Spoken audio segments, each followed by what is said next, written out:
Welcome to Filmmaking Framed, your video podcast interviewing industry professionals to find out the realities of filmmaking. With us today is director Toby MacDonald, who's recently been BAFTA-nominated for Extraordinary on Disney Plus for scripted comedy.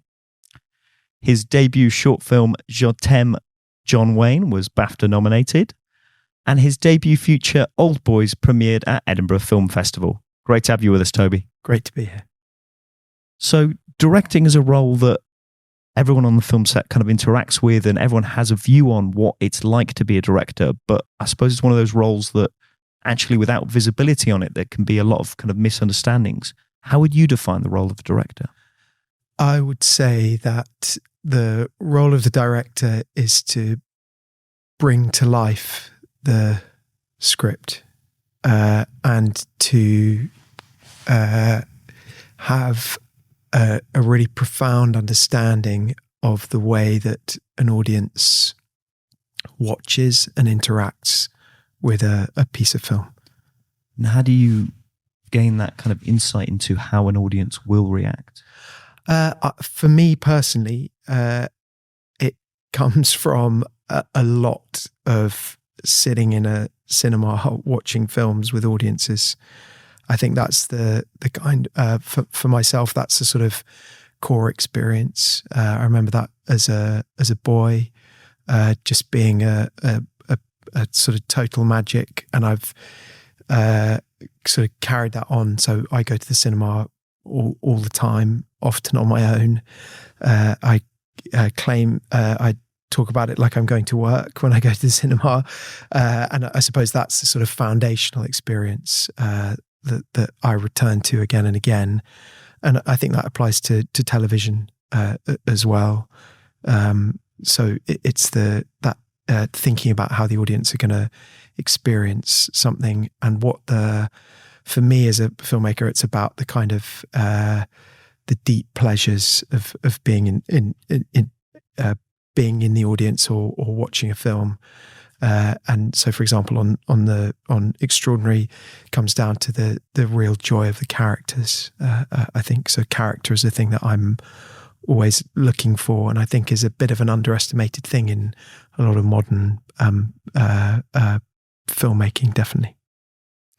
And I'm really interested because when you go and see these films, do you try and see them when they're just released, where they're likely to have the largest audience, or? Oh, that's a really good question. I try to see things with the biggest crowd possible if I can. Sometimes that's not always possible, but I'm always trying to go to the movies all the time. And it's interesting when you talk to people in the industry, it's almost like the thing that they never have time to do. And I think that it's really important to keep in touch with that. And also to try, I think, to keep an open mind with it. There's an incredible amount of media now about what you ought to think about a film. And I think that's the joy of film festivals as well, because you get to just go to things that you haven't had sort of 50 film articles bombarded. You haven't been bombarded with those.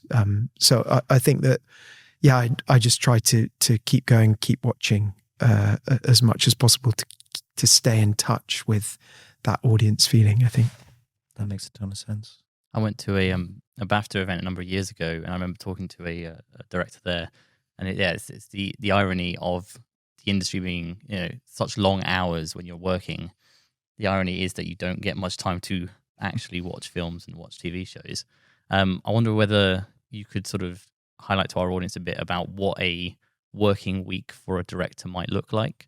So you're booked on a job, what's your process both before being on set and on when you are on set? Yeah, so there are sort of probably three main stages: prep, shoot, and post. All of them very distinct.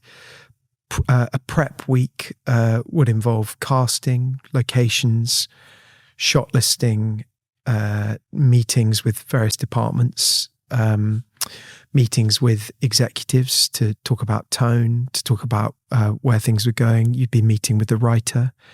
And I think what you're doing really is tailoring the suit that you're then going to wear for the shoot in a very careful, deliberate way. I absolutely love prep. I think it's amazing. It's a great time to get into lots of creative relationships with various departments. That's something that I try really hard to do. I want everybody to feel like they're filmmaking alongside the director's department. I don't want those things all to be separate. It's about creating relationships with the actors. You have to, I always try to make time for rehearsal within the prep period. So that the prep weeks are insanely busy. Ideally, you've kind of pre-prep, you've run the marathon before everybody else. So then you're explaining everybody how you're going to run that marathon together. And then the shoot is something that you're ticking off all the things that you've prepped so carefully for through the shoot. And obviously then you, as everybody says, you prepare insanely well, and then you're open through the shoot. And then post is again for example, on a TV series, is a very structured, scheduled process towards delivering on time. And I think that the thing that I would say from my point of view as a director is that throughout that process with all your collaborators, you're trying to win upwards. So you're presenting work, locations to executives. You're explaining through all of that. Then you have for example, you'll have like a cast read through, and you're hopefully setting a tone with that makes all the executives understand what you're doing, makes the studio understand what you're doing. And then you're through the shoot as well, you're assembling, as well as kind of creating the performances and all those things. You're assembling rushes as you go along. And that as well is something that you need to be, you're explaining through those to the executives how the show is going to work. So then when you get to the edit, you are, again, you're in a great position and everybody's facing the same direction. So that's a big part of that for me, not in a controlling way, but winning makes it seem like you're competing against someone else. But what you're trying to do is bring everybody with you in a really unified way. And I think that then means that once you get into the detailing of your vision for it, everybody's supportive of that. Does that make sense? Absolutely. Yeah. I suppose that's, obviously you've worked across television and film. Yeah. I suppose in a television sense, it might make sense that they've got the TV channel, the commissioner, or Yeah. whatever it is, as well as the company making it. And in film, you'd have financiers and various people. So you're always, as a director, you're always accountable to those executives. I'm always trying to collaborate, with everybody. I think that there is I know that probably maybe we'll talk about that in the greatest myths about your job later. But I feel like that makes projects stronger. I'm really lucky that I get to work with incredibly talented people, and I'm constantly trying to activate them and their imaginations and their skills and thought about a project, and trying to keep that all in the direction that I feel it should go. I mean, obviously that's a discussion very early on, but you're trying to keep a kind of unity to that all the way. And the more that you can bring people on board with that, I think that's a really important part of it, and is a part of it that is inevitable in modern, in modern television. I would say definitely filmmaking, the director can take a different kind of control, and what he says often is sort of law in terms of that. But again, I would say that there's still the joys of our job is collaboration. I would say. I think that I shot a lot of commercials, and so part of that job is about how you communicate with other people about what your intentions are. And so that's something that I learned a lot from. When you're filming, you have sort of 15 people standing behind you, looking at everything that you're doing, asking you questions. And I think that gives you a skill at being able to bring everybody with you on something.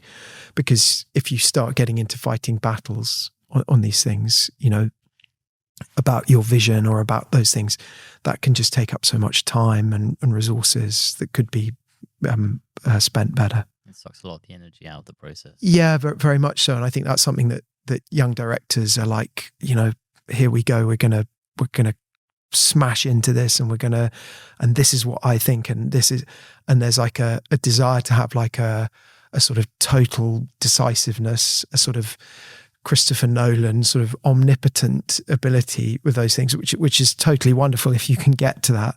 But I think that for me personally, I learned so much from different people as I went along, and I found the joy for me is collaborating with other departments and everybody being a filmmaker together, I think. And I would extend that to the location department, to the to hair and makeup, to all of those things. It's going to be better. It's all going to be better and stronger if you're working collaboratively with people, I would say. Where do you think that those young directors are getting that approach from? Are they overconfident or misunderstanding, or? I think that there's obviously the sort of myth of the sort of super filmmaker that can do everything. I think that those people do definitely exist. But I think that, and I think a lot of that comes from sort of press and, making ofs that are sort of massaged and those kinds of things. But I think it's a desire to have all the answers. And I think that the joy that I found with prep is that it can be a journey that you can go on and incorporate other people's views in a really brilliant kind of beautiful way, and still have still be decisive about those things. It's not about being indecisive, and I think it's like it's an idea of directing that is a little bit old fashioned, I would say. It's like the sort of jodhpurs and the loud hailer and those kinds of things. It's not to say that you don't need to be like that in certain moments, but I think that conflict, you need to find ways to resolve conflict and to bring people with you all the time, I would say, because it's also an economic thing. Time is your absolute resource, and you need to be explaining to people properly what you need from them and what their role is, I think, as well. So it's a bit of a sort of myth of the Superman thing, and also a desire from people to feel like they need to have all the answers straight away. And that's not really true in any other kind of creative art. Think about a painter, or they're bumping around quite a lot before they get to where they need to be, I think. So it sounds like, as in many roles on the film set, but the directors particularly have to have those people skills so that you actually know when you can push a vision really strongly and when you need to bring someone with you. Yeah, definitely. I think that and learning about when those moments are as well, learning when to go hard and when to be soft about it. I think working alongside actors is a really good example of that. Every single actor, from someone with one line to your lead, is completely different, and you need to find ways to activate each of them in a really kind of positive, imaginative way. You need to discover what kind of artist they are, and you need to be different with all of them. I suppose there's this sort of the way that some directors work is that they just don't do that. They don't get involved in that. But I'm sure we'll talk about how the industry's changing. You need to find ways to interact with people from very many different backgrounds and different types of creativity. And I think that's a really critical part of being a director, I think. I was wondering if we could really dive a bit more into that prep stage. Yeah. You say it's quite critical. I guess my question is how soon are you brought on? How long do you get to actually come up with your own plan? And then what is the process of bringing on collaborators? So the DOP, the production designer. Do you get a say on who those people are? I presume you'd like working with the same people again for the reason that you know how they work. And Yeah. the collaborative process. Could you kind of talk through those? Yes. So I'll get sent. So we'll talk about television and series. I'll get sent a script. That then I'll go and have an initial meeting on that script. That will usually be with executives and a producer. Often, if the execs and the producer are sort of ahead of the game, they'll have found a production designer already, and they'll find maybe they'll even have found some locations already as well. So they've already got a clear idea about what type of show this might be. I will then make like a really kind of detailed pitch to them in that first meeting. I'll take a huge amount of reference. I'll talk about various different things. I'll usually try to pinpoint specific tonal inflection points or knots that I feel like, well, this is a key tonal thing. So how I deal with this is going to show you how I feel about the whole project. So there might be like a specific scene or a shift from comedy to making the audience cry. I'll talk about how I'll deal with that. Then the next meeting often is then with the writer, and that's sometimes those are in a different order, but sometimes you'll meet with a writer, and that's to sort of talk with the writer and get their intention as well. And then if after that, if you're lucky enough to get through those stages, then you'll go to meet with the studio, and you'll talk to them about it. But you're being probably put forward as a preferred candidate at that moment. So when you say get through those stages, you're still through an interview process? You're still being interviewed, and you're still, and this is where your communication starts, and this is where you're talking about tone, talking about how something can look, talking about the what you want the audience to feel, and how aligned you are with what they're thinking, and also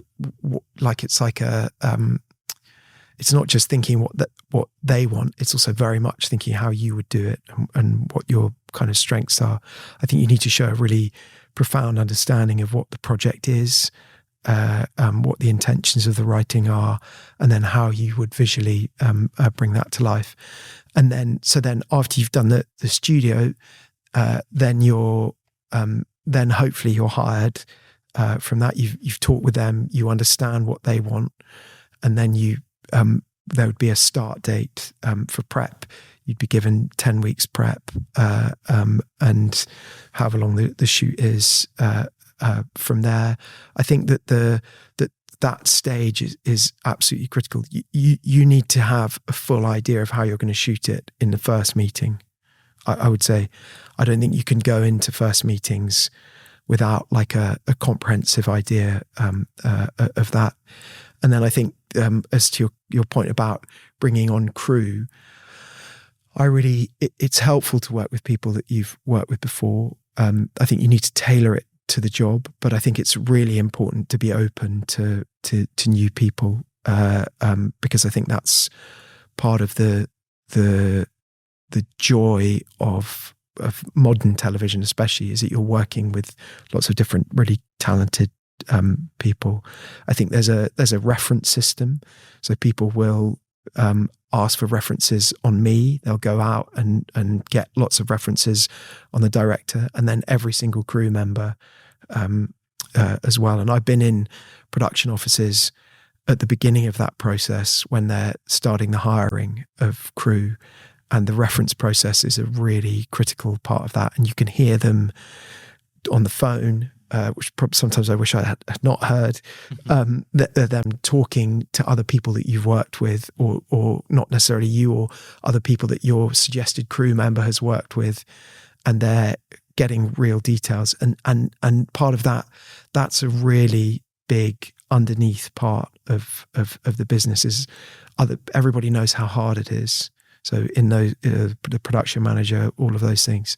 And so they'll really ring around trusted people to find out, people that you've worked with. And that is a sort of underlying thing about how people get jobs. That's true for runners, first ADs. It's a massive, massive thing. And that's why you have to, it's important to keep your relationships really good. And I don't mean that in a cynical way, but it's about being professional. And that starts when you're a runner, I think, as well. So I would say that to everybody. You can't afford to sort of blow things up in places. You have to find ways to, and that's only going to help you when you get to more management positions, because you've got an understanding of how people talk about people and how the industry works.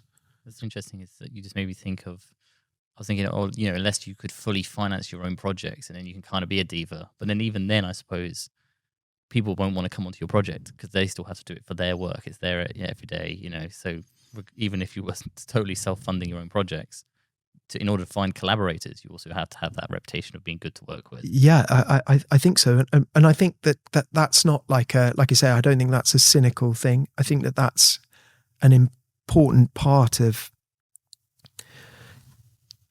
getting really good work out of people, is that they enjoy coming to work. It's a hard job, in any department. I'm talking about every department. It's really, really hard. That's a given. So then, the other stuff around that is really critical. You talk to people about having good caterers or something like that. Do you know what I mean? It's like all of those details are really, really critical. Providing like a good lunch on a recce, those kinds of things are part of the experience. I know it seems crazy for a director to think about those things, but everything affects then how you're working, how people are engaged, all of those things. Like how crews work together is almost like a living organism. Yeah, very, very much so. And if you're lucky enough to have really good line producers and producers and first ADs, and that all is part of it. But at the center of that is the director and what the director asks of crew. And I think that there are, you can either engage in a process with that, or you can be very results oriented. So you could just say, I want this, this needs to be that, or you can try and help people to get to where you want to be and help them to understand what you want as well. But I think making a good experience for people is a part of it. And I suppose for me personally, making films and TV films feels like a privilege and a joy, and I love the other side of it, like watching it. So I want people to feel that positivity.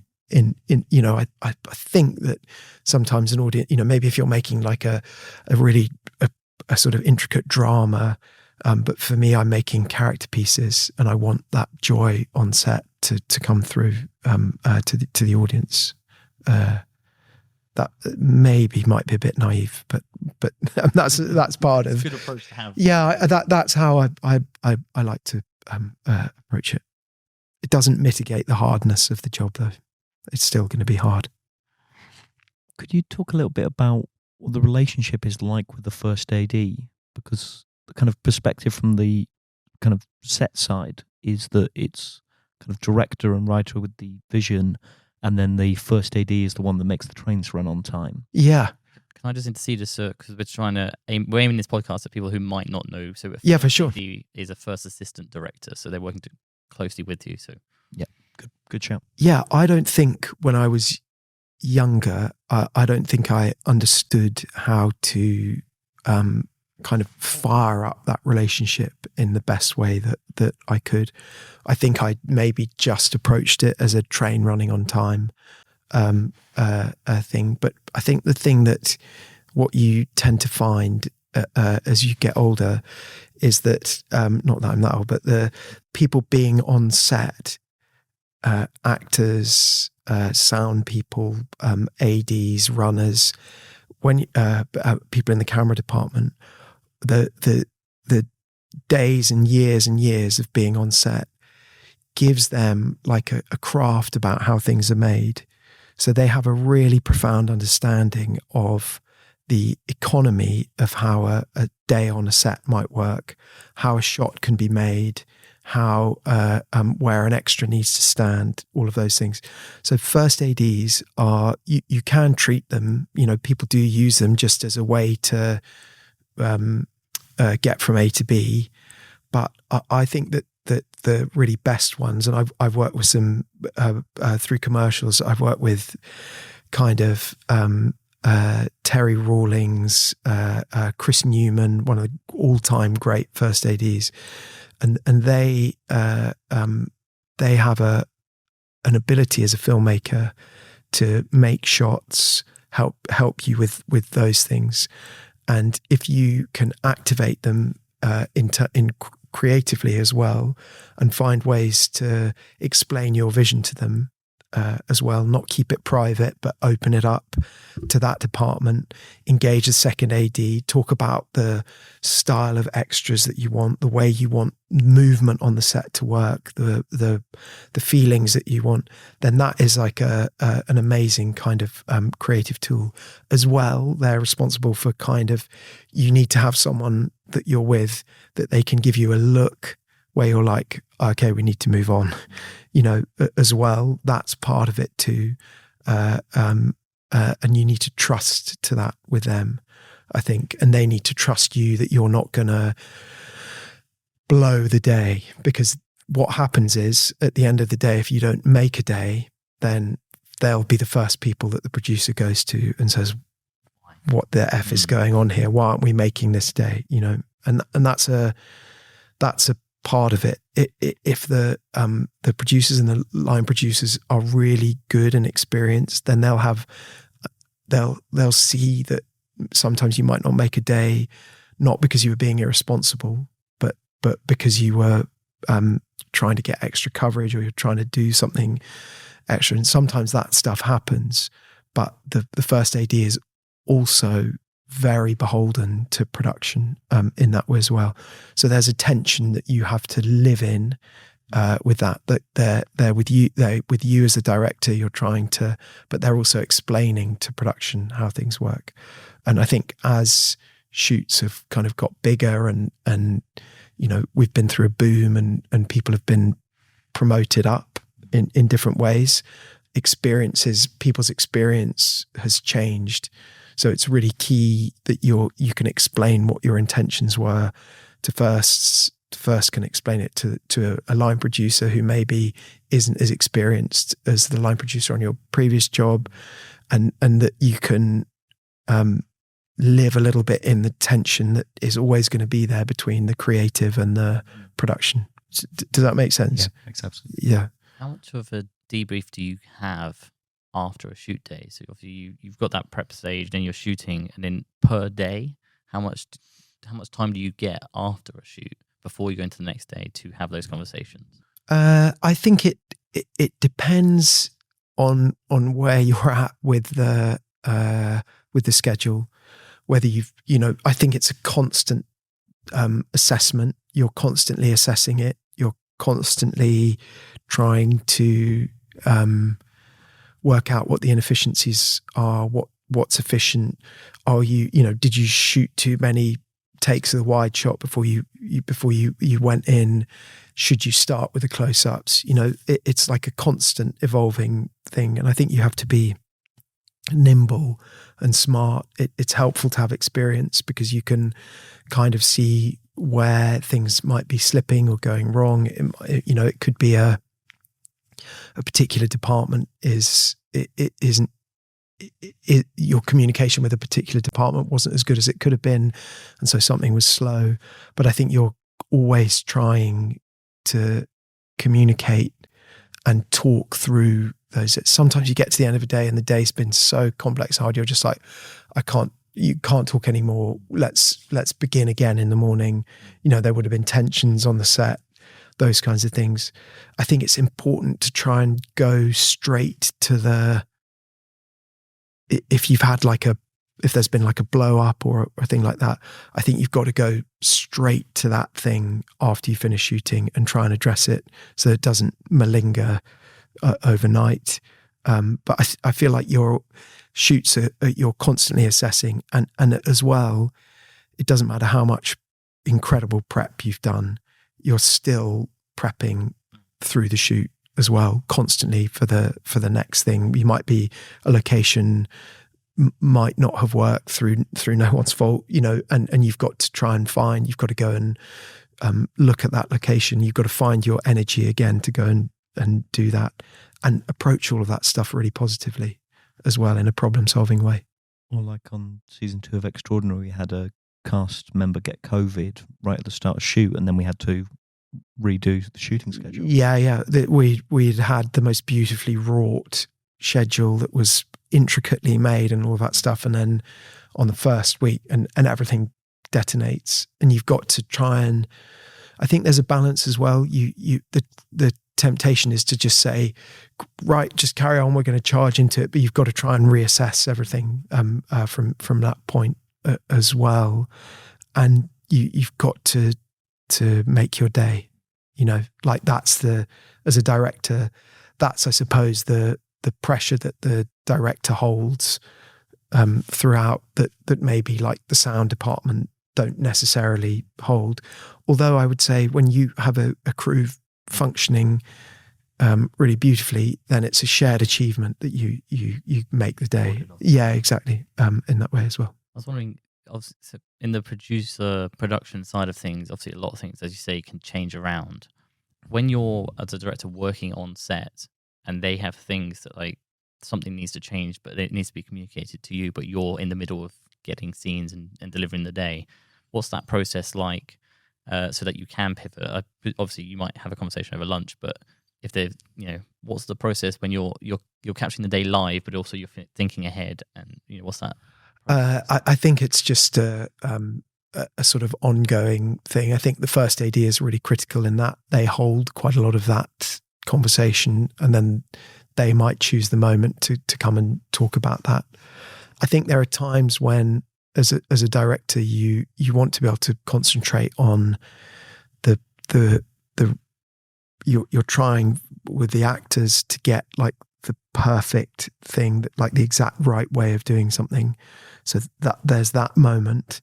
But at the same time, sort of contemporary directing is always about you've always got an undercurrent of problem solving going on all the time, of problem solving, of dealing with things that aren't quite working, or a crew member can't come in on a certain day, and so you've got to find a different way to solve it, and your cinematographer is part of that as well. And that role, I think, there's an enormous pressure on cinematographers now. They're elevated a lot because of their role in making the day as well, and making the schedule and how the schedule might work, and all of those things too.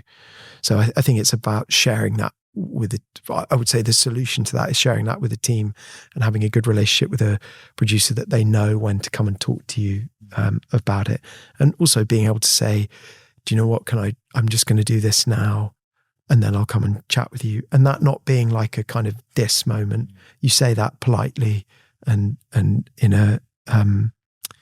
just a simple way. And you're always trying to communicate, tone of voice is a really critical thing. I think when you're managing people. And I think the other interesting thing, it's a slight digression, but I remember Anthony Mignola was a really brilliant director, and I was reading an interview with him, and he said it's a mistake that a lot of directors make, that they think that other people are not as sensitive as they are. So you can treat somebody, you think that you're the one being assailed by everything. The director can sometimes think that, and that oh, this person doesn't, they're not feeling it. You can talk to them in whichever way, and I think that he was so right about that. It's like you need to treat people in a way that they're as sensitive as you are to those things. So raising your voice or those kind of pressure moments, people are very grateful if you're able to handle a moment of pressure in a calm way. I think as well. I mean, I know that this is talking about. We're talking about getting into the industry and those kinds of things. But I suppose that this is, again, another way in which the industry is changing, because it used to be that lots of directors just shout their way through things, and some people still try and do that. But I don't think that's the best way to get a modern crew working really well and happily, I think, too. So I think you have to approach people sensitively. What do you think has kind of driven that change to make it so the director needs to be more collaborative, and those kind of ruled by fiat days are more gone than they were ever one? I think it's a societal change. I think it's a change in the approach to how sets need to be run. I think that the recent boom has meant that crew had more choice in things, and that sort of shifted things. But I think it's as well like just an understanding of people, and an understanding of not carrying sort of a terrible dysfunction, that filmmaking doesn't need to be dysfunctional in that way. And I think it's about what your values are as well. It's really interesting working on Extraordinary. You have 4 young lead actors in that who sort of I've tried to instill in them, and they have it naturally. So I'm not taking the credit, but it's like they have a leadership role. Their fortitude and creativity and all those things is a real big part of that show.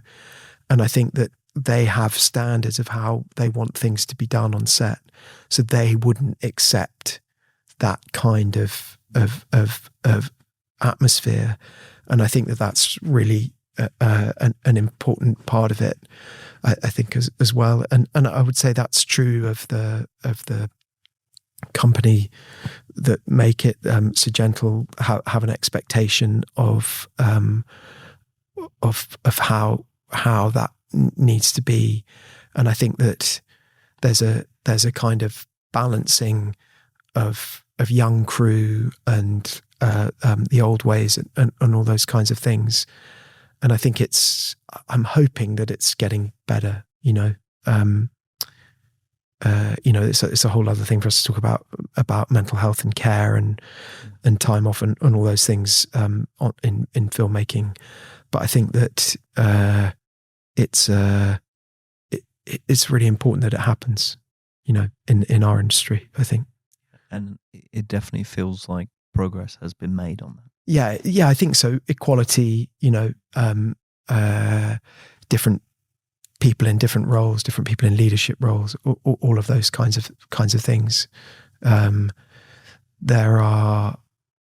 It's just so important. I don't know why filmmaking was sort of exempt from the workplace, in that way before, and it's still quite kind of baffling.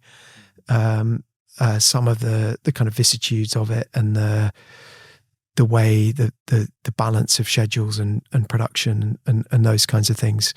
But I think it's definitely getting better, and it's really important. And to people who are listening to this, who are thinking of stepping into the industry again, I would say it's really, really hard. There's no hiding from that, but I think it's definitely getting better. I wonder if we could perhaps go into there for those listeners, what are the steps to becoming a paid working director? Maybe we could start with a little bit about your journey, and then any advice you might have for those people. Yeah, I mean, I suppose I'm different in that I didn't go to film school. I started off as a runner. So I started off as an unpaid runner. It was a time when if you wanted to get into the business, your being unpaid was a way to sort of get the first job. I started off running on commercials. Then I started getting paid. I worked as a runner on films. And I suppose the thing for me, and this might resonate with some people, was that I never really admitted that I wanted to be a director. I was broadly just obsessed and fascinated with filmmaking, going to films, everything to do with it, acting, all of it. It was just a total, and still is, a complete passion and obsession. So I'd be reading books, and books about film are a huge thing for me. Beyond working in it, I try and read almost everything that I can about it, and that's a really thrilling thing. But that's sorry, go ahead. Do you have any recommendations of books? I will send you a whole list for that, definitely. There are too many to name that are just amazing. I would say Sidney Lumet's book about directing is one of the great ones, and Alexander McKendrick's book about filmmaking. Those are two of the really great practical ones. So I was running on films. Then I became a director's assistant. So I worked for a really brilliant director who was called Brian Gibson. He directed Blue Remembered Hills by Dennis Potter, and he'd just come back from America where he had done What's Love Got to Do with It, the Tina Turner story.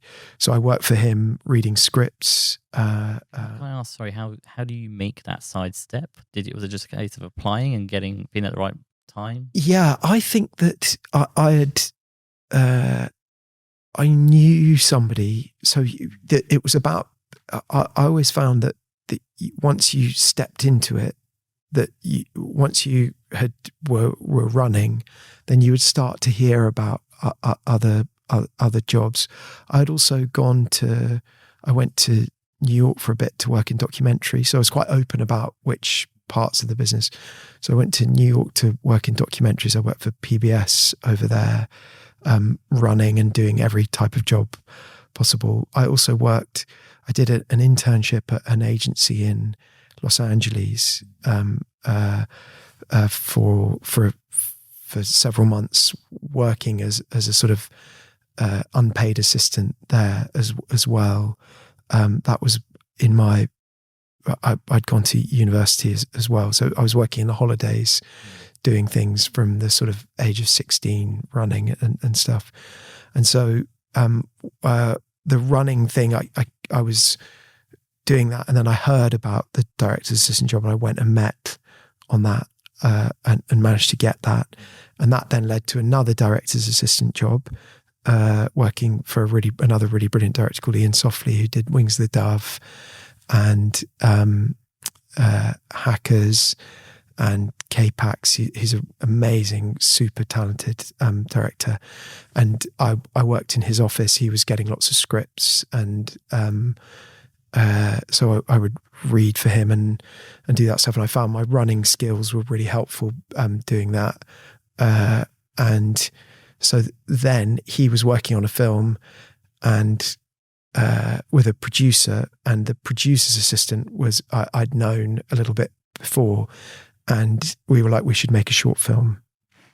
So Ian, This is Luke. This is my friend Luke Morris, who was it just a brilliant had like a really brilliant understanding of how short films worked and how they could be seen, all of those things. So we made Ian went off to Los Angeles to shoot a film. I was left in London, And so in the summer when he was away, I made a short film with Luke. We did it with lots of other people who were assistants at the same time. So it was a director's assistant, a producer's assistant. We raised enough money just to film it. We spent 6 months prepping it, which is the thing that I would say that kind of measure 50 million times then cut once. Like, we were very, very specific about the prep phase of it, and it took us a very long time because we knew that we had sort of a single chance for it to make an impact. I think the thing that I meet quite a lot of people who want to make shorts, and they want to. Lots of people want to direct shorts, but the thing that was incredibly lucky for me was to have a producer, and that's the thing that people who want to direct shorts seem to struggle with. They don't have a collaborator to make it with. So that's the thing that was the real difference there. He was and still is just really brilliant at that, and so we kind of gradually got it off the ground and shot it in 4 days using. I think the key thing with that was that we had the most brilliant cinematographer. So I think that's the other thing with shorts, is that if you're trying, you've got to think where this is going to be next level. How's this thing going to be next level? At the time, lots of short films were quite influenced by sort of Lynn Ramsey. They were about sort of kids and their point of view, and they were quite gritty. And I think for me and Luke, we wanted to make something cinematic and big screen, something that felt like it belonged on the big screen, because we were watching loads of shorts and we thought, well, we want to try and make an impact with this. How are we going to do that? And so we made the short. It took us another 6 months to raise the money to do all the post. We had a brilliant editor called Saskia Simpson, who was working for an editor called Tarek Anwar at that time, who was also brilliant.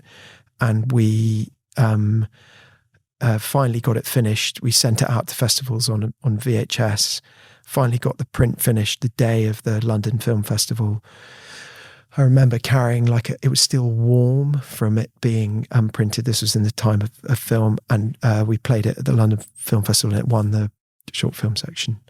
So from then on, from that point on, yeah, I was sort of a director from that moment on. But does that all make sense? Yeah, it sort of talks about, I think, the importance of having for you, a generation, but a group of collaborators that you work with. Yeah. You sort of spoke about that on Extraordinary, of having a collaborative process. Yeah. Even when you're getting your shorts off the ground, having whether you went to film school and it's your fellow students, or whether it's people you make films with who are friends from school, or people, like you say, that you've met on set, or that you're collaborating with. And I suppose that goes back to the start of the interview about the importance of having a good reputation and being good with people. So for you, getting that first step as a director's assistant, you were already building your reputation as a hard worker and a decent person to work with as a runner. So you didn't get ahead of yourself by being like, I am a director and I'm important. No. You'd already built that reputation there as a runner, and then you were able to translate that into an opportunity with a director's assistant role. Yeah. Because you already had been working hard and building that reputation. Yeah, I think that's a really good way to put it. I think that I loved being a runner. I absolutely loved it. I felt like it was a job where you could really shine, and it also taught me so much about, exactly as you say, like the hard work required, what people need in the kind of hierarchy process, how to go the extra mile, all of those things, but also that you were presentable, that you understood people in that way. And I think that the other thing that I was doing was always thinking, like, how would I do this? It was like a kind of, I don't know, it's a slightly superstitious thing. Like I wouldn't say to people, oh, I'm going to be a director, all of this kind of, so I would never talk about it at all. I didn't talk about it probably until the day that we started prepping for Je John Wayne. But I think that I was always thinking, how would I do this? How would I stage that? The joke, where's the joke? All of those things. Even when I was working for those directors, I was thinking, well, you could have done that a bit differently, but I was keeping it very private, but always thinking as though, thinking with that and thinking about the responsibility, as well, and understanding the responsibility that those different roles have, even a director of documentaries or those kinds of things. And I think that is it kind of insulates you a little bit because you're keeping it private, but you're also, when it comes to saying it or doing it, you've got to do it like really fully as well. That was the amazing thing. Using it as a learning experience. Very, very much so. I think that's really critical. You've got to approach everything in that way and think about what sort of nutrition you're getting from doing even the sort of shittiest, or you're taking someone's dry cleaning in or something like where you're questioning your very role, or booking haircuts. I used to talk to other assistants. I never had to do that, but like those kinds of things, you're just like, wait, what? I'm learning. There's something to be learnt from all of that, and I suppose I would never ask anyone to book my own haircut for me. What you like? Yeah, totally. And I'm really curious because I read an article you did where you had an interview where you talked about making the old boys. Oh yeah. And in the article you said making shorts today is easier than it was, but it's now harder to get it distributed because there's obviously more being made. Because when you did Jutem, you did it in film, and whereas now virtually all shorts that are shot would be shot in digital. Yeah, I think it's a really interesting thing. It's like it's become easier, but it's because of that, because of the means of production have simplified, but because of that, there are way more shorts, and I suppose that the shorts kind of market or circuit then was much. You could sort of plot things in a much easier way. I mean, obviously, the key thing is that your short is good. That's like the basic thing. But I think that there was something about the complications of making it, the value of the film, and I wasn't particularly good on that. We set off and did some. I wasn't particularly good on that. We set off and did some car stuff, views of London, and I used way too much film. It was the first thing. It was not the best start in terms of economy of that. But I think that meant that you had to do an enormous amount of pre-thought, so that and that's a really good lesson. So you're thinking about what the impact is. Luke was so brilliant. He would think about, like, if you're thinking about a program of shorts, like a short about something serious, another short about something serious. Here's a comedy short that is about film, that looks amazing, that pulls you into a world, that all of that stuff in a program, like, that you're gonna, that's gonna, not only is it gonna stand out, but it's gonna be, the audience are like desperate for something. Yeah, exactly. They know that they can enjoy it, they can laugh. I mean, that's a whole other thing to talk about with comedy and film and relatability and all of those things, but they can enjoy it, and that's like we were calculated about that. It didn't affect the artistry in what we're doing, but we wanted it to be that, we wanted it to be cinematic, and we were very strict about it being under 10 minutes. I see a lot of shorts now that are long. Don't do it. Just don't do it.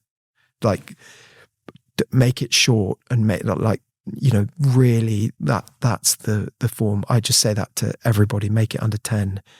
And, especially with people's attention spans now, if you can't say it under 10, we, a short that we did, that was like 7 minutes, and that got, or 7 or 8 minutes, that got BAFTA nominated and all of those things. I think that that time is really critical as well. From a festival's perspective as well, when they're curating a bunch of films, if they can show 3 10-minute films or 1 30-minute film, they would much rather show 3 10-minute.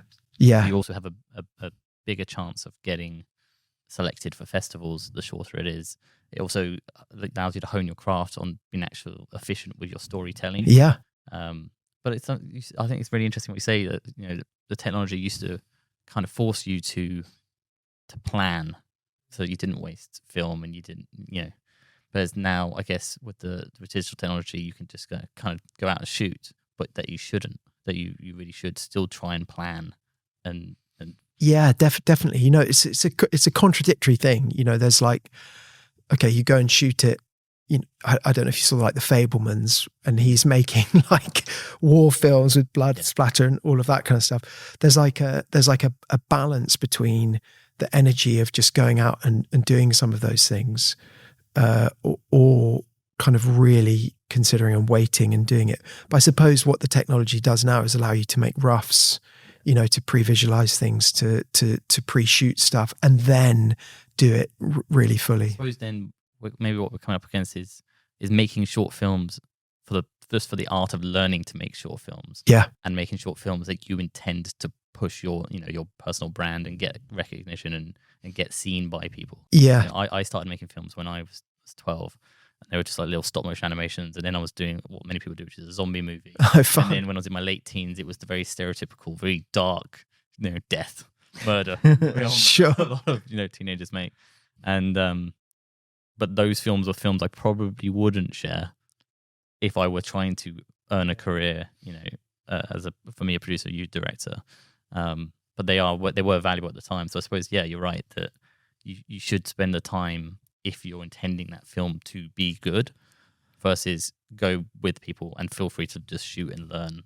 But I suppose you still need to plan those shoots. Yeah, totally. I think what you say about festivals is really interesting as well. It's like really thinking about what the audience experience is going to be, talking to programmers, going to short film festivals, really thinking about that. I don't think that's a kind of calculated thing. I think it's really important to understand the form that you're working in. Even now, if I'm working on a TV show, you've got to think like who that's for, what's that, all of those kinds of things. I think it's like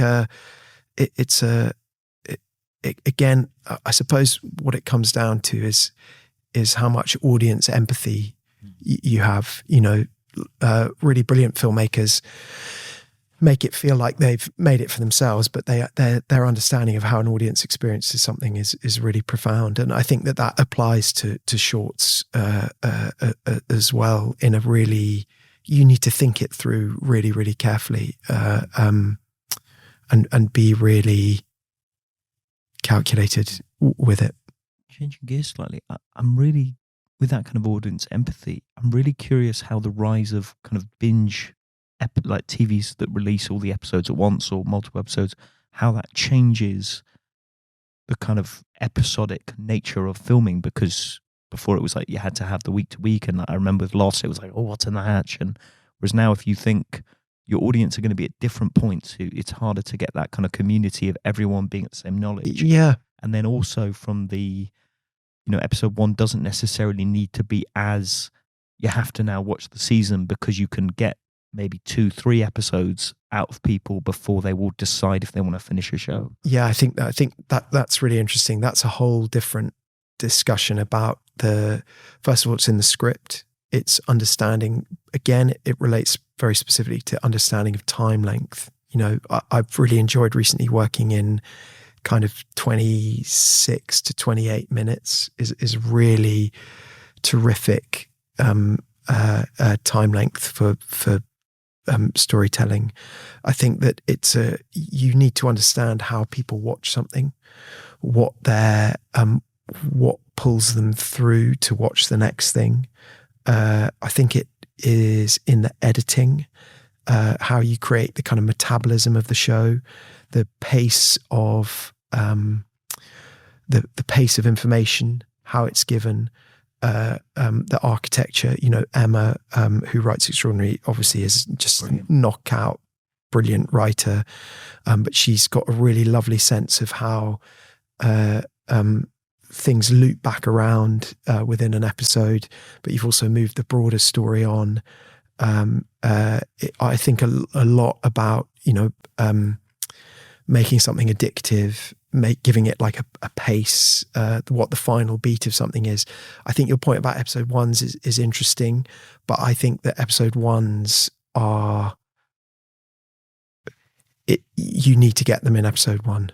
I don't think you've got time to rely on episode two so I think that the episode ones have to have pace, intrigue, immediate story, all of those things. And there are lots of series that you hear of that are really brilliant later, but the episode one doesn't go well. So the algorithm says, sorry guys, we're not going to give you a second series, even though later on, it relates to the first 10 minutes. And again, that's helpful from shorts and from commercials as well. It's like compression of information.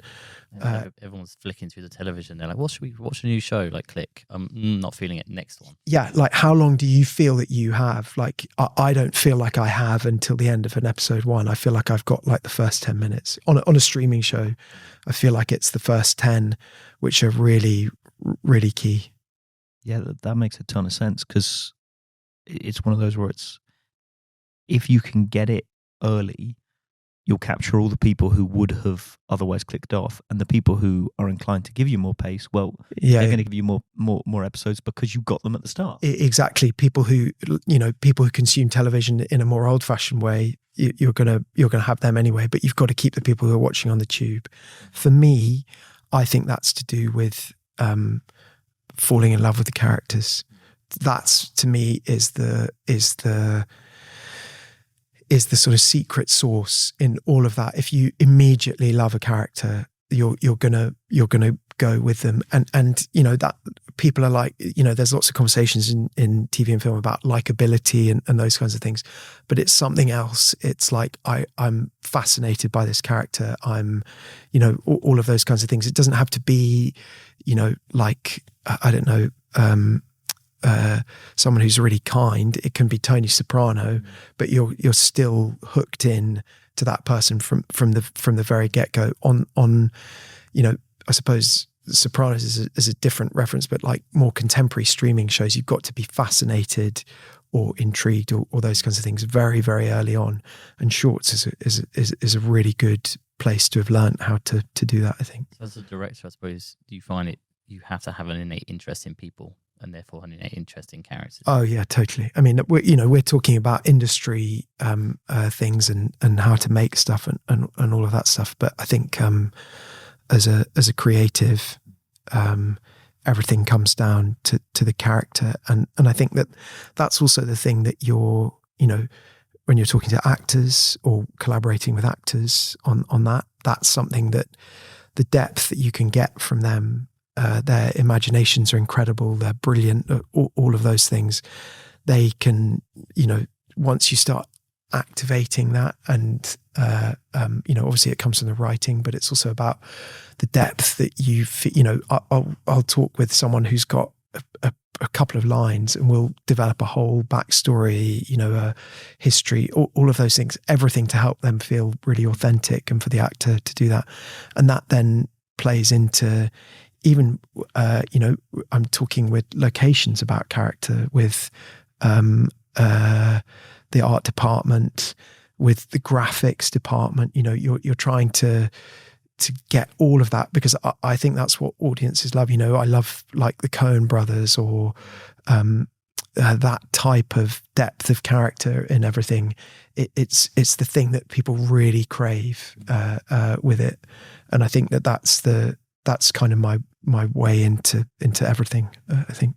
And I'm really curious, what are the roles that most often, in your experience, transition into being directors? So you mentioned kind of actors understanding. You get a lot of actors who become directors. Actors, cinematographers direct quite a lot. I would say that I've worked with some really young very talented script supervisors that I've felt could be really good directors, writers, execs, producers. I don't think it's an exclusive thing, but it's just about how much you can grasp the role. I would say. I suppose what's quite exciting is, as you say, you kind of kept it close to your chest that you wanted to be a director, that you liked directing. I suppose I think it's quite exciting, but that in various roles across the industry, there's probably a budding director there who's got that innate sense of character, innate sense of story that, given the right set of circumstances, could emerge. Yeah, totally. And I think that's the thing that I suppose that I try to treat everybody like they're filmmakers, and that's a really exciting thing. If someone brings an idea I would never rule that out because it was someone from a department that I didn't think was a thing, or I'll often in the walk to. I might walk with a runner who's taking me to a meeting that I need to be in. I might chat with the runner and just take the temperature with them about what they're thinking about those things.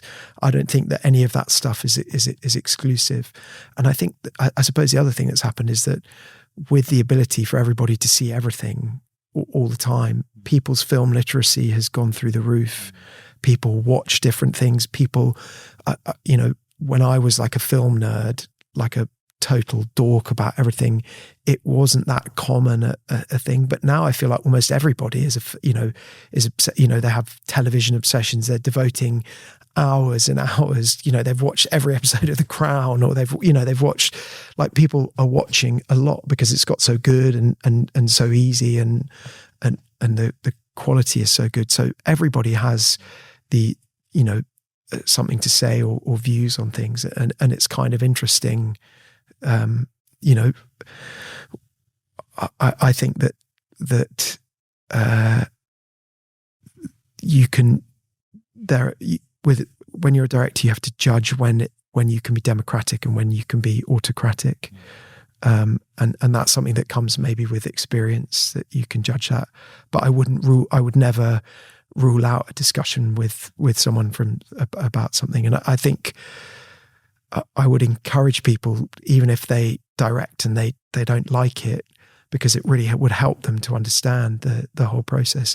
And also, I think, like heads of department or art directors or all those things, the more you can understand everybody's roles, the better you can make it. So I can understand a location, what the problems of being and that helps me to judge the value of it as well, and what they're bringing back.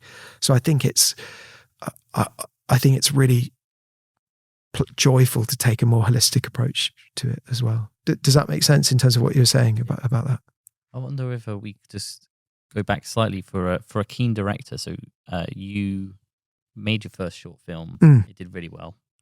And you said after that point you would consider yourself, you were a director. Well, I didn't. I was still quite like, okay, guys, about it. But I suddenly had an agent for film and TV. Yeah, and they helped you get your next director. Yeah, and what was your first paid director? So I had an agent for film and TV, and they also introduced me to a commercials agent as well. I then did a series of short films for the BBC. That was my first paid job. It was absolutely mind-boggling to be paid for that. I had to do story. It was 3 separate stories set in a restaurant. It was when the BBC were doing shorts, and there were other directors who'd done other ones as well, and it was all set in the same restaurant. And my first day of professional directing was I had to choreograph a love scene, and this was back in the days before intimacy coordinators, because there was a love scene happening when the restaurant had closed down. So that was my first experience of that, and that was just an example of just kind of going for it. I'd worked out all the camera positions and all of those things very fastidiously beforehand. What was the process of getting that job? So did your agent help you with that process? Yeah, did you interview for it? Yeah, still? so they put me forward, and I interviewed for it. The producer really kindly sort of took a chance on me, and actually I just recently did a series with him. He's a really brilliant producer called Jake Lushington at World Productions, and I just worked on a series about abuse in tennis with him a couple of years ago. But so I got that job, and that was my first kind of professional job. But then at the same time, I was still wanting to do more shorts, and I also did my first TV commercial as well, because my short kind of led me into that. And so then for quite a long time, I was making commercials with a really, again, an amazing producer called Mary Francis. And at the same time, I was developing shorts and features, a feature film at the same time. Did you have regular enough work to keep directing full time, or were you doing other bits on the side? Yeah, so I kind of did have just enough. It just sort of started. It was just me, so I didn't have huge overheads and that kind of stuff. So I started, I was like 24 or something, 20. So I just started doing that, and that allowed me to, the commercials allowed me to, I loved making the commercials, but that allowed me to develop the film that I was working on with Luke. Could you briefly talk about the benefits of having a director's agent? So presumably you got one off the back of the festival success. Yes. Did they approach you? Did you know that the directors had agents? I was approached, the agent of the director that I was working for, Ian, at the time. I was good friends with his agent's assistant, because we would talk all the time about what Ian was up to. And so she mentioned me to someone at that agency, and they took me on. Her name is Eleanor Burns, and she's now a top director's agent. She's really amazing. That's the assistant I was taken on by Jodie. It makes Jodie Shields at Casarotto, so it makes a really big difference. I think that they can put you in touch with lots of projects. I probably made a mistake in that I was very fixated just on making my film, and they sent me lots of wonderful things that I said no to, which was probably a mistake at the time. I should have gone and done some television maybe before trying to make my film, because I still had quite a lot to learn. But I was learning a lot on commercials at the same time. Is this your short film or your feature? Feature, yeah. my feature. But the development of that took sort of 10 years for us to get that ready. We never quite had it where we wanted it to be, and maybe we were a little bit too. We would have been better off kind of diving in rather than waiting so long. I think possibly, which is a whole other. That's a whole other sort of the opportunities that you get once you become a director. That's a whole other thing, and that's quite a balance of sort of like you say, how being freelance, the freelance conundrum. How do you see the industry changing? It was COVID, shut it down, then there was the big mega boom, and then last year the industry halved from the year before. Obviously the strikes had a massive impact onto it.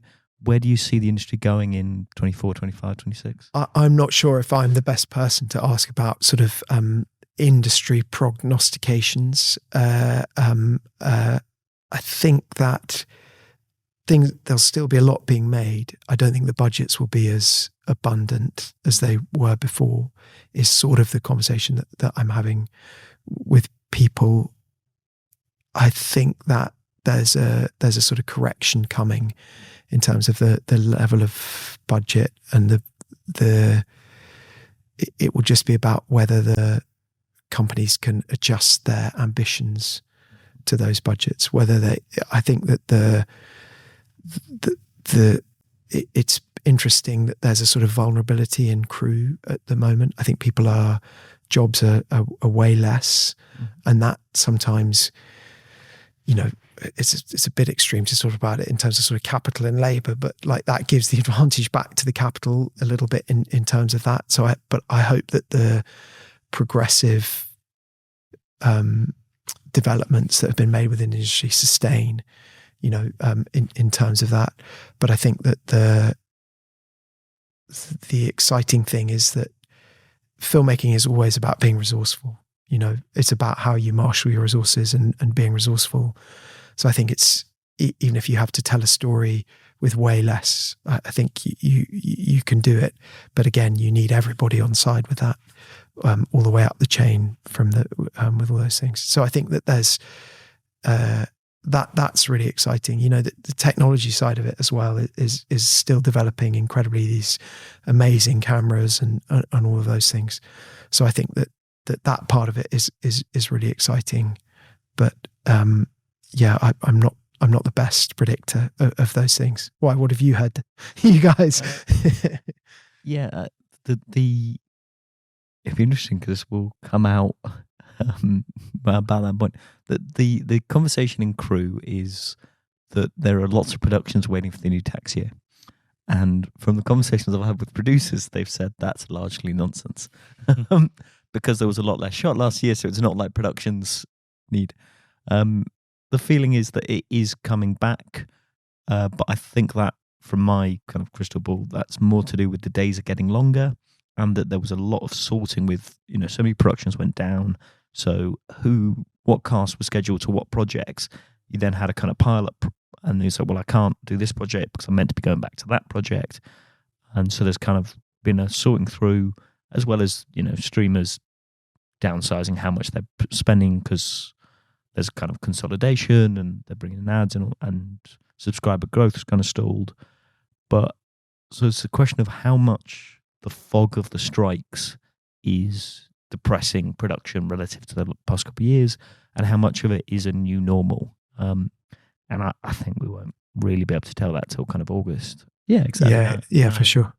But there are so many more distributors than there ever were before, and it's bizarre because it's only depressed when you compare it to the mega boom. If you compare it to the industry before the mega boom, it's still billions bigger than it had been for decades. I guess I'd like to end on one final question, which is just briefly I know from my background, I found it quite intimidating, the idea of being a freelancer. And as Daniel said, there was COVID where unless you were lucky to be furloughed, you weren't earning. And then during the second and third lockdowns, there was some sort of work happening, and then there was a boom. What is it like working as a freelancer? What would you recommend to someone who's aspiring to work as a freelance director? How do they sustain themselves in a career? What's that process like? Yeah, I think that's a sort of a really key question in relation to your sense of your own creativity, the kind of the life that you want to have, all of those things. I would, talking to someone at the beginning of their career about being freelance, I would say that it's almost like being a totally separate. It's a separate workforce, a separate life, a separate set of pressures. I don't know that people who are not freelance understand it. I wouldn't blame them for not understanding it. People still, if I spoke about over the years of being freelance, some of the bumpier moments that I've had within it, I think people would think that I was crazy and irresponsible and those kinds of things. So I think that there's a sort of terrible equation between the passion that you have for the thing that you love, the freelance lifestyle. I think that directors are notorious for kind of. I remember talking to Rick McCallum, who's a really brilliant producer, who produced the kind of Star Wars prequels, and he said that most of the directors he knew, as soon as they got money, they kind of inflated their lifestyle massively, and then then everything collapsed once they had a kind of a box office failure. That's maybe a traditional way of doing it, but I think if you're starting out, you've got to find a way. And I don't know that the kind of younger generation who are dealing with so many different cost of living issues need any kind of lecture from my generation about how to deal with those things. But I think you have to really acknowledge that it's going to be bumpy. And even when I speak to people who have got incredible, careers, and people who are shooting all of the time, it's still bumpy. And the kind of you see a lot with actors, but the sort of the shard of insecurity that being freelance puts into you never really leaves you. Even when you're super experienced, you shot loads, you've done everything, you maybe never going to be out of work. It never quite goes away. So I think that's a really, I think you have to be super realistic about where that's gonna take you to. Maybe your partner isn't going to be freelance, so they might not understand. Maybe your parents-in-law will never understand your job, or your friends will always think, why can't you say yes to this date 6 months in advance, or those kinds of things. So you've got to cut your cloth with it, and also find a way to understand what level of risk you can take with it. For me personally, like the pure joy of working on set and working with people, and the moment when you're in an edit and it works, and those kinds of things outweighs all of those other things. But family life and those kinds of things can become complicated. If I was talking to myself way younger, I would say to just like have zero expectations of any lifestyle thing, and just be really thrifty with it, because there's going to always be moments, and it doesn't matter. Like I say, it doesn't matter who you talk to. People always have gaps. It's how you live in those gaps. I've now gone through the gap so many times, or in enough times. I've gone through the gaps enough times to realize that when I have a gap, I should enjoy it. And that it's not necessarily you that's faulty. Yeah, people might take it like, oh, maybe I'm just really rubbish. Or whatever. Yeah, totally. But so now when I have a pause, which it fortunately hasn't been very often, I'm living it up in a very inexpensive way. Yeah, but I guess because you talked about your love of film, you're using that time to watch films. And my wife just thinks I'm crazy, because as soon as I finish filming, then all I'm basically doing is watching films, reading books about films, and my great passion is to take like a certain film or a certain director, and then what I'll do is watch everything, like go through a few days of watching absolutely everything. Watch their growth. Yeah, totally. I'll read everything.